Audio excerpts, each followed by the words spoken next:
दादा, जय जय रघुवीर समर्थ. जय जय रघुवीर समर्थ. समर्थांचं असं कुठलं स्तोत्र आहे ज्याच्या पठनाने पितृदोष, कालसर्पदोष आणि ग्रहदोष दूर होतात?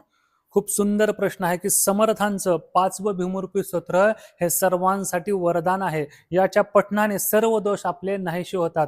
यात समर्थांनी म्हटलेलं आहे की ब्रह्मग्रह पीडा व्याधी ब्रह्महत्यादी पातकी पूर्वितो सकल हे आशा भक्त काम कल्पतरू. अर्थात सद्गुरु माऊली म्हणतात की तुमचे कोणत्याही प्रकारचे दोष असू द्या, जर तुम्ही या स्तोत्राचं पठन केलं तर ते नाहीसे होतील. मग ते ग्रह दोष असू द्या किंवा कालसर्पदोष असू द्या किंवा पितृदोष असू द्या, या सर्वांपासून आपल्याला मुक्तता मिळते आणि आपल्यावर येणारी संकट आहेत, हे संकट सुद्धा या स्तोत्राच्या पठनाने नाहीसे होतात. पुढे समर्थ माऊली म्हणतात की त्रिकाळ पठता स्तोत्र इच्छिले पा विजयजनी परंतु पाहिजे भक्ती संदेह काही धरू नका. अर्थात समर्थ माऊली म्हणतात की याचं जर तुम्ही नित्यनेमाने त्रिकाल म्हणजे सकाळी दुपारी आणि संध्याकाळी तर पठन केलं तर नक्कीच तुमच्या मनातील संपूर्ण इच्छा पूर्ण होतील आणि तुम्हाला सुख शांती आणि समाधान लाभेल. म्हणून या स्तोत्राचं जर तुम्हाला पठन करायचं असेल तर हे स्तोत्र हनुमंता रामदूता या नावाने YouTube वरती आहे. तुम्ही त्या ठिकाणी जाऊन ते स्तोत्र मिळवू शकता आणि त्याचं पठन करू शकता.